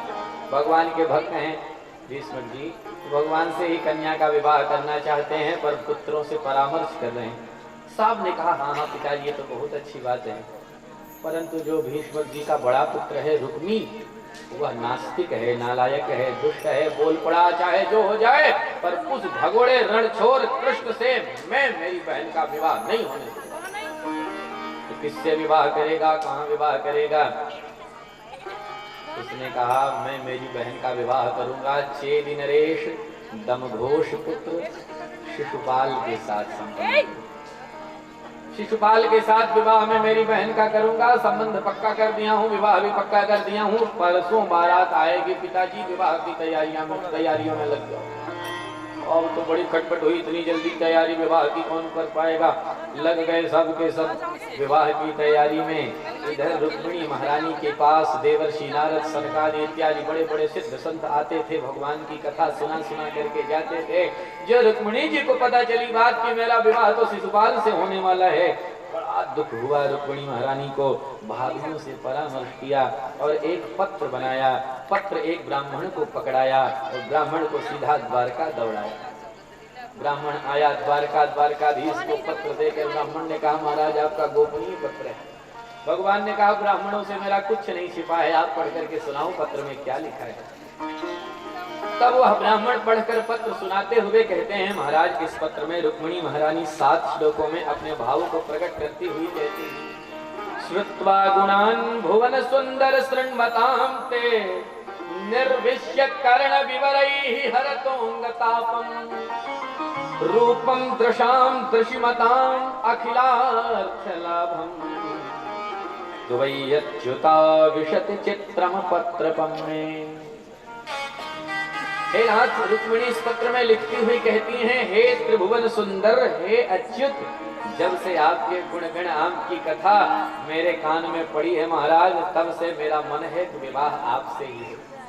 पर क्या बताऊं, मेरा विवाह तो मेरा भैया शिशुपाल के साथ संपन्न करना चाहता है। मैं नहीं चाहती किसी सिंह का भाग कोई गीदड़ लेकर के जाए। इसलिए हे सरकार आप आइए और आकर के वीरता का शुल्क दे करके निर्मक्ष चैत्य मगधेन्द्र बलम प्रसह्य चेदि नरेश दमघोष पुत्र शिशुपाल का और मगधाधिपति जरासंध का मान मर्दन करके मेरे को युद्ध में जीत करके सरकार द्वारका की पटरानी बनाइए। अब आप कहेंगे कि यदि आऊंगा युद्ध करूंगा वहां पर तो वहां तुम्हारे पक्ष के भी लोग मारे जाएंगे, मेरे पक्ष के लोग भी मारे जाएंगे, तो सरकार कोई नहीं मारा जाएगा। इसके लिए मेरे पास एक उपाय है, वो आप ध्यान से सुनिए। अंतःपुरांतरचरीम अनिहत्य बंधुस्त्वाम उत्पहे कथमिति प्रवदामि उपायम। बढ़िया उपाय महाराज। भगवान ने कहा क्या उपाय? रुक्मिणी पत्र में लिखती हैं, श्याम बहिर्नव वधू गिरिजामुपेया। महाराज मेरे कुल में परंपरा है विवाह के दिन कन्या अपनी सखियों के साथ गिरिजा पूजन करने के लिए मंदिर जाती है। महाराज मैं भी मंदिर जाऊंगी, वहीं पर आप दर्शन दीजिए, वहां पर मैं रहूंगी, मेरी सखियां, बाकी कोई नहीं रहेगा, कोई युद्ध नहीं होगा, कोई मारा नहीं जाएगा, वहीं रथ पे बैठाइए लेकर के द्वारका आइए। भगवान प्रसन्न हो गए, ब्राह्मण को रथ में बैठाए। शैव्य, मेघ पुष्प, सुग्रीव और बलाहक 4 घोड़े हैं भगवान के रथ के, चारों घोड़ों को रथ में लगवाए। दारुक नामक सारथी को सारथी बनाकर आगे बैठाए। आदेश किए दौड़ो कुंडनपुर की तरफ चलो हमें लेकर के। दारुक ने रथ को आदेश किया, रथ के घोड़े वायु वेग से दौड़ पड़े कुंडनपुर की तरफ। पीछे से दाऊ भैया देख लिए भगवान को जाते हुए, आवाज लगाई, हे कृष्ण, अरे खड़ा रे भैया, कहाँ चला जा रहा है? पर वायु वेग से रथ लेकर के दारुक सारथी निकल गया। भगवान सुन ही नहीं पाया, दाऊ भैया अरे कहाँ चला गया? बिना बताए तो मेरे को कहीं नहीं जाता था। सैनिकों से पूछा तो सैनिकों ने कहा महाराज हम इसका जानते हैं, कुंडनपुर के ब्राह्मण आए थे, पत्र लेकर के आए थे। दाऊ भैया ने कहा बाकी बात है तो मैं जानता हूँ, कुंडनपुर की राजकुमारी का कल ही स्वयंवर है, विवाह है शिशुपाल के साथ। यदि आमंत्रण पत्र होता तो ये सबको बताते, अकेले भाग के गए हैं, इसका मतलब कुछ गड़बड़ है। और वहां पर शिशुपाल आएगा, जरासंध आएगा, इतने बड़े बड़े धूर्त राजा सब आएंगे, कहीं ऐसा ना हो मेरा कृष्ण कन्हैया अकेला है, सब मिलजुल करके इसे कोई हानि ना पहुंचाए, इसलिए मेरे को भी जाना चाहिए। ऐसा सोच करके दाऊ भैया पीछे से नारायणी सेना सुसज्जित करके धीरे धीरे दाऊ भैया भी चल पड़े सेना लेकर के अपने। उधर भगवान श्री कृष्ण पहुंचे, ब्राह्मण को रथ से नीचे उतार कर बोले जाओ जाकर राजकुमारी से कह दो हम मंदिर में चल रहे हैं, वहीं दर्शन दें आकर। ब्राह्मण दौड़ा रुक्मिणी जी के पास, दूसरी तरफ बारात भी आ गई, इसकी नालायक है, दुष्ट है, अभी उल्टा पुल्टा आकर के बोलेगा मंगल में अमंगल हो जाएगा तो ठीक नहीं, इसलिए जाने की बात कर रहे हैं तो जाने ही जाना चाहिए। ठीक है महाराज जाइए, पर जब भी इधर से कभी आना जाना हो तो हमारे यहाँ अवश्य आइएगा। भगवान ने कहा घबराइए मत महाराज, चिंता मत करिए, सब कुछ ठीक ठाक रहा, भगवान ने चाहा तो जिंदगी भर का आना जाना आपके यहाँ हमारा लगा ही रहेगा। व्यंग करके भगवान श्री कृष्ण वहां से आगे बढ़े और इधर रुक्मिणी महारानी मंदिर में पहुंची, गौरी जी की पूजा कर रही हैं। नमस्ये पुरुषं नमस्ये त्वाम्बिके भीक्ष्णं स्वसंतानयुतां शिवां भूयात् पतिर्मे भगवान् कृष्णस्तदनुमोदताम्। विविध भांति गौरी जी की गणेश जी की पूजा कर रही है। उधर कुछ गुप्तचरों ने जाकर के शिशुपाल को भी समाचार दिया, अरे महाराज सेहरा बांध के दूल्हा बन के आप खड़े हो, द्वारकाधीश कृष्ण भी आ गए हैं वहां उस तरफ। शिशुपाल ने कहा तो हमारा उसमें कोई नुकसान नहीं, हमसे क्या मतलब, आए हैं तो वो जाने उनका काम जाने। जरासंध वहीं खड़ा था, वो बोल पड़ा अरे वो जीवित है, मैंने तो सोचा था कि उसको हमने फूंक दिया, मर गया वो जल के। यदि वो जीवित है तो वो यहाँ आया भी है तो कोई न कोई गड़बड़ पक्का करके जाएगा, पता लगाओ राजकुमारी जी कहाँ हैं। सैनिकों ने कहा महाराज राजकुमारी तो पूजा करने के लिए मंदिर गई हैं। बोले जाओ राजकुमारी को चारों तरफ से घेर लो, नहीं तो कोई न कोई उद्दंडता निश्चित हुआ करेगा। सारे के सारे सैनिक अपना अस्त्र शस्त्र लेकर के गए, मंदिर को चारों तरफ से घेर करके सब खड़े हो गए। रुक्मिणी महारानी गौरी पूजा करके बाहर सीढ़ियों पर जैसे ही उतरती हैं, देखती हैं सामने अगणित सैनिक खड़े हैं। अब तो रुक्मिणी चक्कर में पड़ गई, राम राम चिट्ठी में लिखा था कि वहाँ कोई नहीं रहेगा, ये सब इतने सारे सैनिक कहाँ से आ गए, सब आ गए, पर इसमें हमारे वाले कृष्ण कन्हैया कौन से हैं, हमने तो कभी उनको देखा भी नहीं है आज तक। तो रुक्मिणी कोई साधारण नहीं है, ऐसी माया अपनी रुक्मिणी जी ने चलाई कि जितने सैनिक हैं सब रुक्मिणी का रूप सौंदर्य देख करके मुग्ध हो गए। और रुक्मिणी भी देख रही हैं, सारे सैनिक को निहार रही हैं, कहीं ये तो हमारे कृष्ण नहीं, कहीं ये तो हमारे कृष्ण नहीं, कहीं ये तो हमारे कृष्ण नहीं। अब रुक्मिणी जिसको देखने लगती है उसके आनंद का पारावार नहीं, दीवाना हो जाता है, देख मेरे को राजकुमारी देख रही है। तो दूसरा कहता पागल, थोड़ी देर पहले मेरे को भी देख रही थी। आए रुक्मिणी जी का हाथ पकड़े रथ में बैठाए और सैनिक सब प्रशंसा कर रहे, वाह भाई जैसी राजकुमारी वैसे ही राजकुमार, बड़ी सुंदर है, क्या सुंदर जोड़ी है। एक कहता रथ देख कितना सुंदर है सोने का, दूसरा कहता घोड़े देख उच्च श्रवा जैसे। सब प्रशंसा कर रहे थे। भगवान रथ में रुक्मिणी जी को बैठाए, सारथी रथ लेकर के आगे बढ़ गया और इधर जब रुक्मिणी महारानी चली गई तब सैनिकों को होश आया, माया शांत हुई। एक कहता है क्यों रे अपन लोग इधर काहे लिए आए हैं, तो दूसरा कहता है राजकुमारी पूजा करने के लिए आई है ना मंदिर में, उन्हीं की सुरक्षा में आए। अच्छा पर सखियां तो बाहर खड़ी हैं, अरे सखियां बाहर खड़ी हैं, राजकुमारी कहाँ गई, राजकुमारी कहाँ गई। सखियों ने कहा भांग पी करके आए थे क्या, राजकुमारी तो वो रथ में बैठ करके जा रही है। अरे तब तो सैनिकों ने चिल्लाना प्रारंभ किया, हे कृष्ण यदि तुझमें तनिक भी क्षत्रियत्व है तो खड़ा रहे, बिना युद्ध किए एक पग भी आगे मत बढ़ाना। डर लगता है तो तेरे उस बड़े वाले भाई से, हल मूसल वाले से, वो खतरनाक है, पर आज तू अकेला फंसा है, आज तेरे को हम सब छोड़ेंगे नहीं। घेर लो चारों तरफ से, ये कृष्ण भागने ना पाए। जो बारंबार भगवान को ललकारा सो भगवान भी खड़े हो गए, चारों तरफ से सैनिक भगवान को घेर करके खड़े हो गए। अचानक जय जयकार सुनाई पड़ी, द्वारकाधीश भगवान की जय। भगवान भगवान बड़े चक्कर में पड़े कि भैया यहाँ शत्रुओं में मेरी जय जयकार करने वाला कौन आ गए। पीछे घूम करके भगवान देखते हैं तो दाऊ भैया हल मूसल लिए, सेना लिए, जय जयकार करते हुए दौड़े भागे चले आ रहे। सैनिकों ने जो दाऊ भैया को देखा सबने कहा अरे भैया बना बनाया खेल बिगाड़ने के लिए हल मूसल वाला बीच में टपक पड़ा, इसलिए यदि अपनी जान बचाना चाहते हो तो भाग लो, नहीं तो कोई नहीं बचने वाला है। दाऊ भैया ने आवाज लगाई, कोई ना भाग नहीं पाए, सबको पकड़ लो। अब तो ऐसा भयंकर युद्ध हुआ, देखते ही देखते न जाने कितने बेचारे मारे गए, कितने के हाथ टूटे, कितनों के पैर टूटे, कितनों के दांत टूटे, कितनों के सुर टूटे। जो बचे बचाए छूटे दौड़े भागे शिशुपाल के पास आए, महाराज अनर्थ हो गए। क्या हुआ? अरे जिनसे आपका विवाह होना था वो तो किसी दूसरे के साथ निकल गई महाराज। अब तो शिशुपाल रोने लगा, घर जाऊंगा तो भाभियां सब परिहास करेंगे, उपहास करेंगे कि हमारे देवर जी सहरा बांध के दुल्हन लाने गए थे, वो पहले ही निकल गई।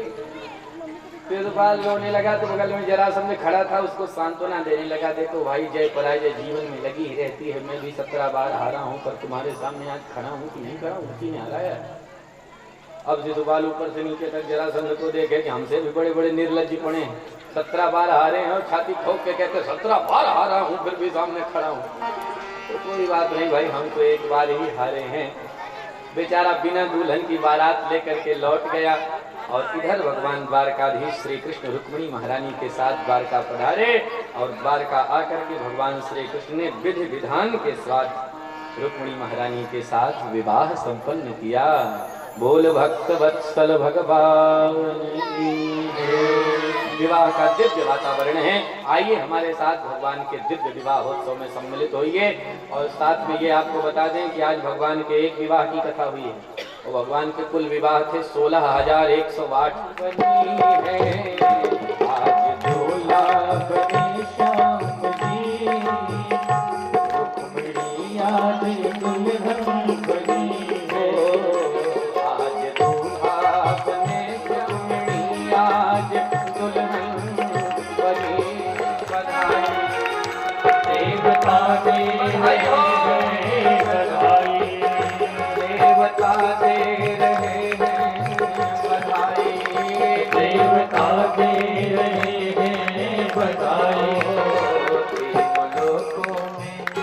तीनों लोकों में चर्चा चली, रुक्मिणी आज दुल्हन बनी है। आज दूल्हा बने श्याम जी, रुक्मिणी आज दुल्हन सरकार की जय हो।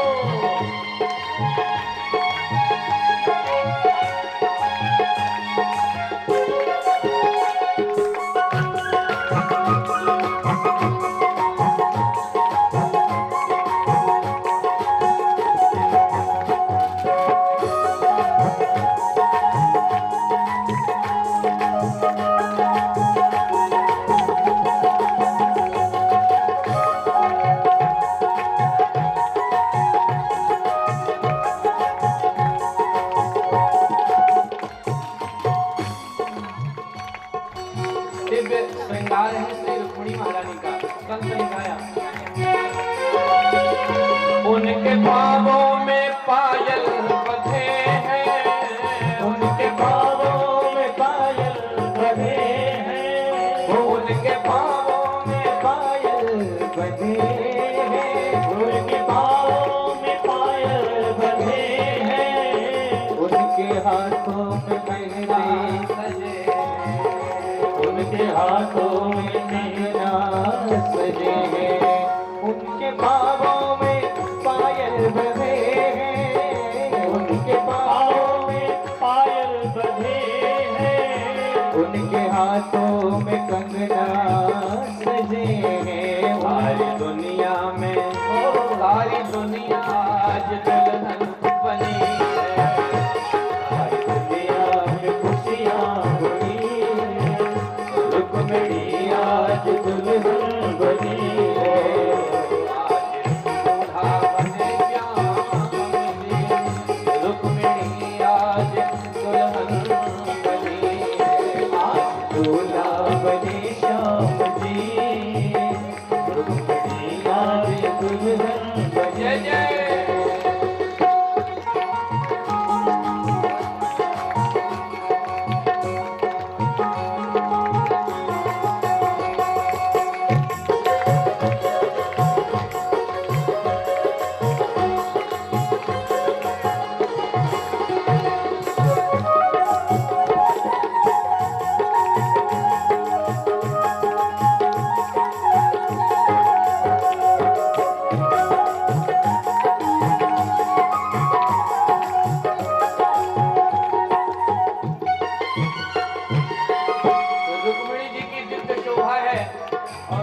भगवान कृष्ण भी अत्यंत शोभनीय लग रहे हैं।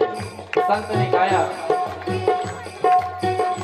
उनके हाथों में बांसुरियां साजे, उनके हाथों में बांसुरियां साजे, उनके हाथों में बांसुरियां साजे, उनके हाथों में बांसुरियां साजे, माथे मोर मुकुट है विराजे, माथे मोर मुकुट है विराजे, ओ माथे मोर मुकुट है विराजे, माथे मोर मुकुट है विराजे।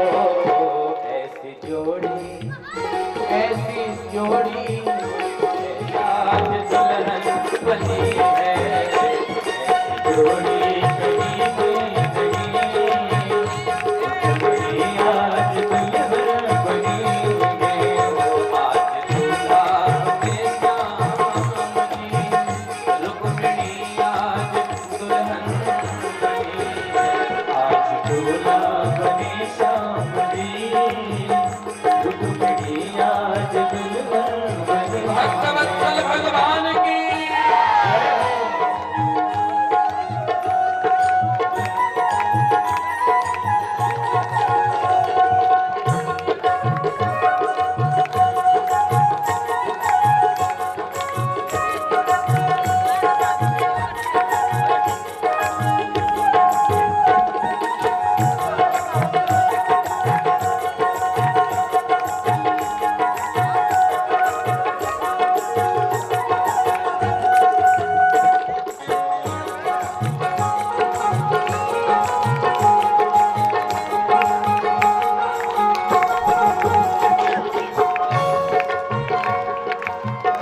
आसमां से भी खुशियां हैं बरसे, आसमां से भी खुशियां हैं बरसे, आसमां से भी खुशियां हैं बरसे, आसमां से भी खुशियां हैं बरसे, देवता देखो दर्शन को तरसे, देवता देखो, देवता देखो दर्शन को तरसे।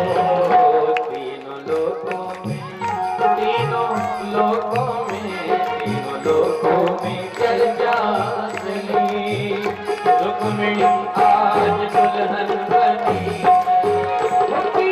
लोकों में चर्चा चली, रुक्मिणी आज दुल्हन बनी है, आज दूल्हा बनी श्याम जी, रुक्मिणी आज दुल्हन बनी है, आज दूल्हा बनी श्याम जी, रुक्मिणी आज दूल्हा बने श्याम जी, दूल्हा बनी श्याम जी, रुक्मिणी आज दुल्हन बनी है, रुक्मिणी आज दुल्हन बनी, रुक्मिणी आज दुल्हन बनी है, रुक्मिणी आज दुल्हन बनी है,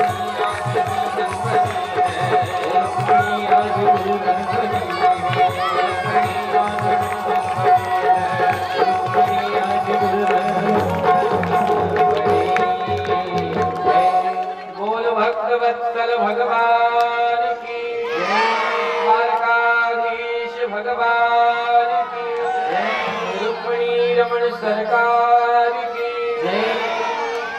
अब आप सब अपने स्थान पर खड़े होकर भगवान रुक्मिणी की यशानि प्रदाशानि पशुशानि लोकशान्यभयशानि अग्निः प्रजां बहुलां मे करोत्वन्नं पयोरेतो अस्मासु धत्तो। युगल छवि श्री कृष्ण रुक्मिणी मात की, युगल छवि श्री कृष्ण रुक्मिणी मात की, चलो उतारे दूल्हा जी की आरती, युगल छवि श्री कृष्ण रुक्मिणी मात की, चलो उतारे दूल्हा जी की आरती, ये आरती, ये आरती, ये आरती, आरती, युगल छवि, युगल छवि श्री कृष्ण रुक्मिणी मात के। चलो उतारे दूल्हा जी की आरती, चलो उतारे दूल्हा जी की आरती।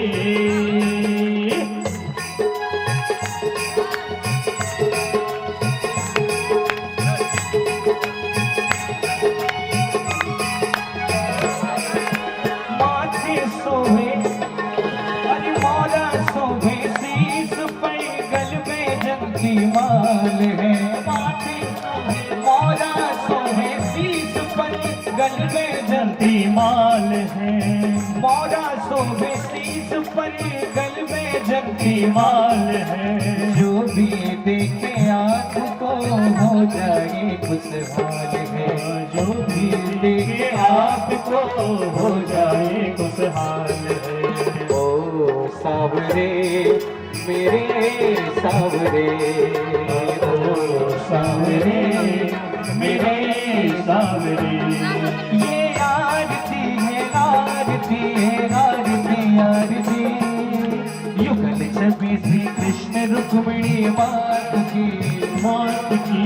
चलो उतारो दूल्हा जी की आरती हो। चलो उतारो दूल्हा जी की आरती।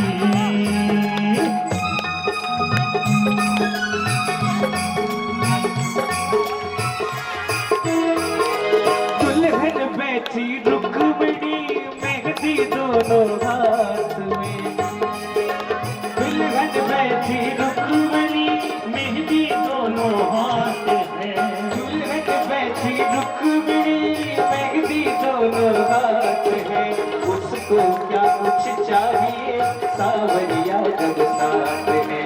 उसको क्या कुछ चाहिए सावरिया जब साथ है। ओ सावरे प्यारे सावरे, ओ सावरे प्यारे सावरे। ओ ये आरती है आरती ये आरती आरती।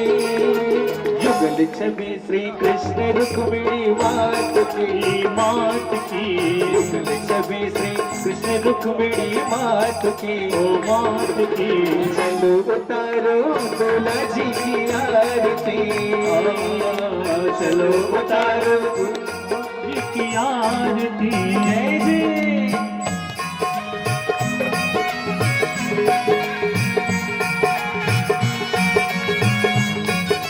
दूल्हा सरकार की।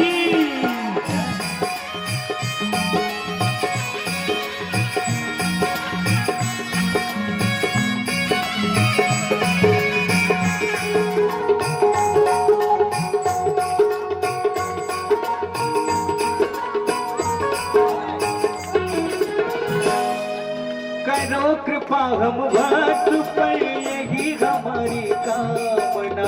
करो कृपा हम भक्त पर यही हमारी कामना। अब करो कृपा हम भक्त पर यही हमारी कामना। मंदिर मन मंदिर में वास हो यही हमारी प्रार्थना। मन मंदिर में भावने हो मेरे सावरे, सावरे ओ मेरे सावरे। हो ये आरती है आरती आरती आरती। युगल छवि श्री कृष्ण रुक्मिणी मात की मात की। चलो उतारो दूल्हा जी की आरती, चलो उतारो दूल्हा जी की आरती। चलो उतारो दूल्हा जी की आरती। चलो उतारो दूल्हा दुल्हन की आरती। चलो उतारो दूल्हा दुल्हन की आरती। कर्पूर गौरम करुणावतारम संसार सारम भुजगेन्द्रहारम। सदा वसन्तम त्वमेव विद्या द्रविणं त्वमेव। त्वमेव सर्वं मम देव देवा, मम देव देवा, मम देवदेव आरार्तिक्यं दर्शयामि। पुराण पुरुषोत्तमाय नमः। श्रीमद्मन्त्रपुष्पाञ्जलिः। ॐ मा यज्ञेनायज्ञमयजन्त देवास्तानि धर्माणि प्रथमान्यासन्न ते हनाकं महिमानः सचन्त यत्र पूर्वे साध्याः सन्ति देवाः नानासुगन्धिपुष्पाणि यथा कालोद्भवानि च। पुष्पादुल्हन सरकार की श्री भागवत भगवान की श्री व्यास जी महाराज की श्री सदगुरुदेव भगवान की श्री स्वामी परमहंस महाराज की श्री कालिका महारानी की श्री चंद्रिका भवानी की श्री हनुमान जी महाराज की श्री दुर्गा महारानी की श्री काशी विश्वनाथ हर महादेव। श्रृंगार सावरे तेरा किसने किया श्रृंगार सावरे तेरा किसने किया श्रृंगार सावरे।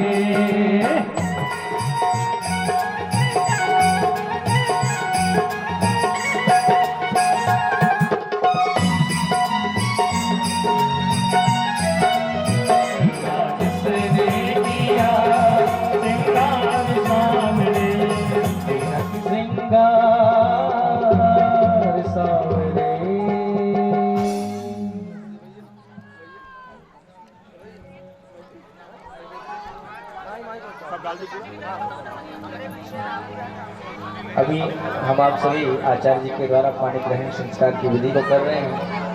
एक सुंदर भाव और प्रभु को समर्पित करें।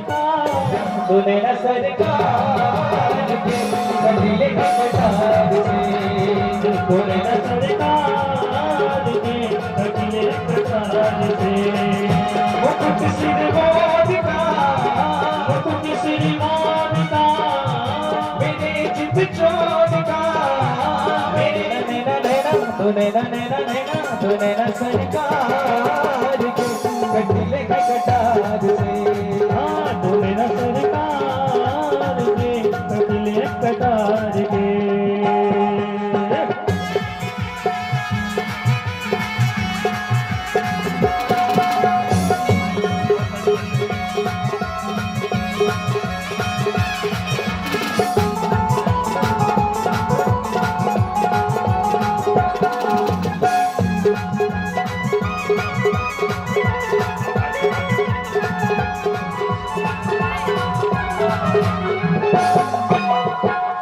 कमल लजाए तेरे नैनों को देख के कमल लजाए तेरे नैनों को देख के।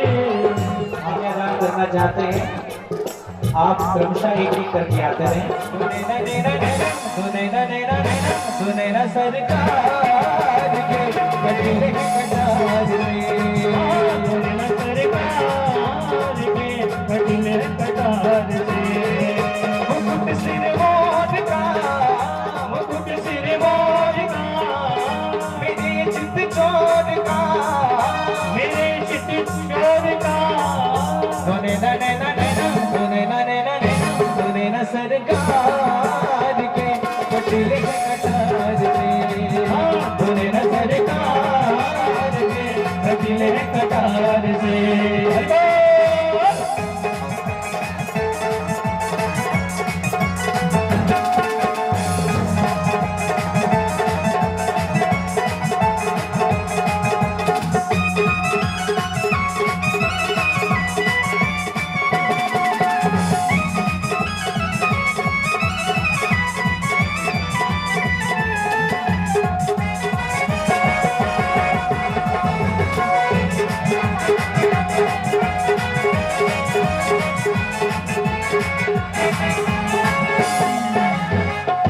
बाके बिहारी नहीं तुलना तुम्हारी हो बाके बिहारी नहीं तुलना तुम्हारी।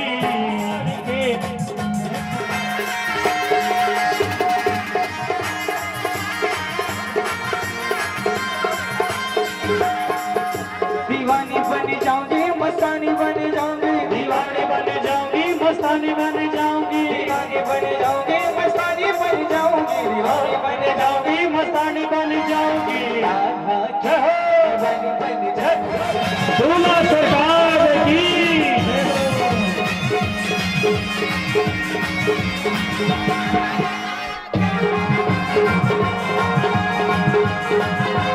जय हो। ओ कान्हा मेरो गाय चरावे, ऐसी प्यारी गोपियन के इश्क ही चुप जाओ, दीवानी बन जाऊंगी, मस्तानी बन जाऊंगी, दीवानी बन जाऊंगी, मस्तानी बन जाऊंगी, दीवानी बन जाऊंगी, मस्तानी बन जाऊंगी, दीवानी बन जाऊंगी, मस्तानी बन जाऊंगी। हो दीवानी बन जाऊंगी, दीवानी बन जाऊंगी, मैं गाना दीवानी बन जाऊंगी, गाना की दीवानी बन जाऊंगी। हाँ बोलो सामने सरकार की है। कन्हैया लाल की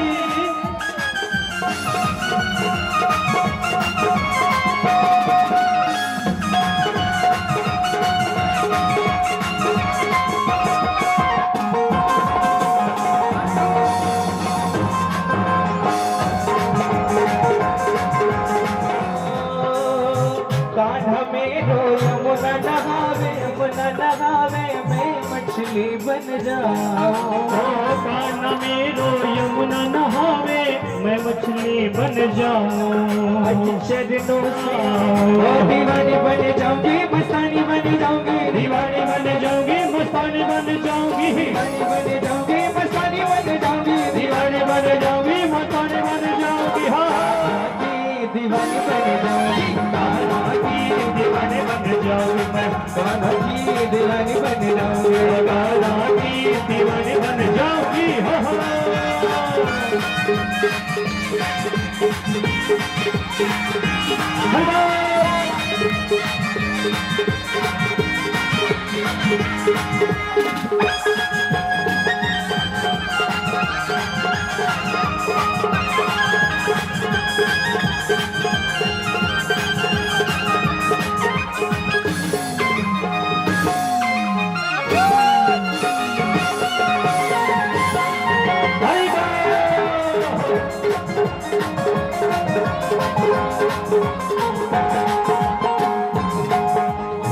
कान्हा मेरो माखन खावे, मैं मिश्री बन जाऊं। कान्हा मेरो माखन, कान्हा मेरो माखन खावे, मैं मिश्री बन जाऊं। रुचि रुचि के वो भोग लगावे, मैं उसमें रम जाऊं। रुचि रुचि के वो भोग लगावे, मैं रम जाऊं।